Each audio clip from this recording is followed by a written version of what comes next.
আসসালামু আলাইকুম, স্বাগতম জানাচ্ছি বিএন কিচেনের নতুন একটি রেসিপি দেখার জন্য। আজকের রেসিপিতে আমি আপনাদেরকে করে দেখাবো সম্পূর্ণ নিরামিষ মশলা ভেন্ডির রেসিপি। যাদের ভেন্ডি দিয়ে ভাজি, ভর্তা, তরকারি খেতে খেতে একঘেয়েমি লাগতেছে তাদের জন্য আজকের আমার এই রেসিপি। আপনারা একবার হলেও এই রেসিপিটি ট্রাই করে দেখতে পারেন। রান্নাটা খুবই সহজ, সেই সঙ্গে খেতে ভীষণ মজার।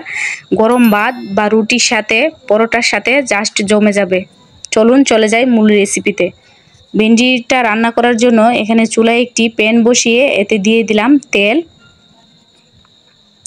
তেলটা গরম হয়ে গেছে, এখন এতে দিয়ে দিব লম্বা করে কেটে রাখা 2টা আলু।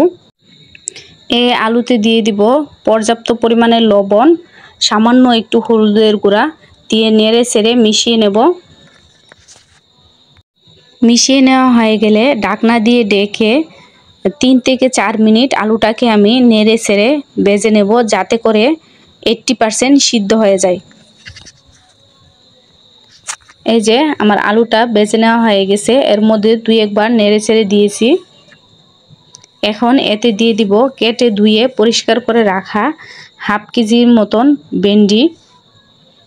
ভেন্ডিগুলো আমি মধ্যে কেটে নিয়েছি। এখন ভেন্ডিগুলো আলুর সঙ্গে ভালোভাবে নেড়ে চেড়ে মিশিয়ে নেব।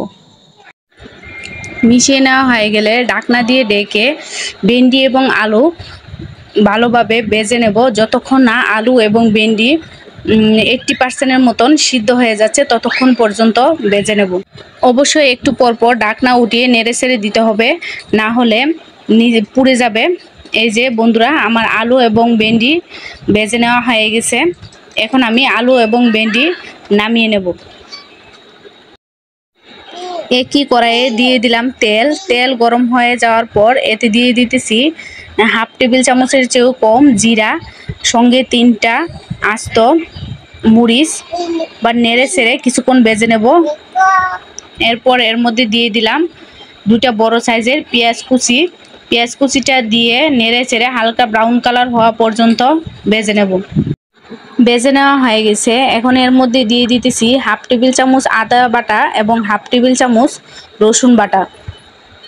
দেওয়া হয়ে গেলে আবারও কিছুক্ষণ নেড়ে চেড়ে নেব, যতক্ষণ না বাটা মশলার কাঁচা গন্ধটা চলে যাইতেছে এবং সুন্দর একটা ঘ্রাণ আসতেছে। আমার বাটা মশলাটা ভেজে নেওয়া হয়ে গেছে। এখন এর মধ্যে দিয়ে দিব হাফ টেবিল চামচ মরিচের গুঁড়া, হাফ টেবিল চামচের চেয়েও কম হলুদের গুঁড়া, হাফ টেবিল চামচ ধনিয়ার গুঁড়া, পরিমাণ মতো লবণ। মশলাটা যেন পুড়ে না যায় দিয়ে দিলাম সামান্য একটু পানি। এখন পানিটা দেওয়া হয়ে গেলে ভালোভাবে মিশিয়ে নিয়ে মশলাটাকে কষিয়ে নেব, যতক্ষণ না মশলা থেকে তেলটা ছেড়ে দিচ্ছে। বন্ধুরা এই মশলা ভেন্ডি রান্না করলে তো বেশি মশলা দিবেন না, এতে করে খেতে ভালো লাগবে না। অল্প মশলা দিবেন, এতে করে ভালো লাগবে। আমার মশলাটা ভালোভাবে কষিয়ে নেওয়া হয়ে গেলে এতে ভেজে রাখা ভেন্ডি এবং আলু দিয়ে দিলাম। দিয়ে ভালোভাবে নেড়ে চেড়ে মিশিয়ে নিতেছি। মিশিয়ে নেওয়া হয়ে গেলে এর মধ্যে দিয়ে দিলাম 1 কাপের মতন পানি। বেশি পানি দিতে হবে না, কেননা আলু এবং ভেন্ডি ভাজি করতে অনেকটা সিদ্ধ হয়ে গেছে। এখন এর মধ্যে দিয়ে দিলাম 5টা কাঁচামরিচ মধ্যে ছিঁড়ে রাখা। এবার ঢাকনা দিয়ে ঢেকে চুলাটাকে মিডিয়াম টু লো হিটে রেখে 5 থেকে 7 মিনিট রান্না করে নেব। এতে করে আমার তরকারিটা হয়ে যাবে। এই যে দেখুন বন্ধুরা, আমার তরকারিটা এখন এই পর্যায়ে আছে। এখন ভালোভাবে নেড়ে চেড়ে নিয়ে ধনেপাতা কুচি দিয়ে 2-1 মিনিট চুলার উপর রেখে নামিয়ে নিলেই রেডি হয়ে যাবে আমার মজাদার মশলা ভেন্ডি। আশা করি আপনাদের কাছে ভালো লেগেছে, আর ভালো লাগলে একবার হলেও এই মশলা ভেন্ডিটা ট্রাই করে দেখতে পারেন। আমার পরিবারের বাচ্চা থেকে বড় সবাই তো ভীষণ পছন্দ করে। আশা করি আপনাদের কাছেও ভালো লাগবে। আর রান্না করে খেয়ে কেমন হয়েছে কমেন্ট বক্সে জানাতে ভুলবেন না। আমার আজকে রেসিপি যদি আপনাদের কাছে ভালো লেগে থাকে প্লিজ একটি লাইক দিয়ে দিন, আর শেয়ার করে বন্ধুদের দেখার সুযোগ করে দিন।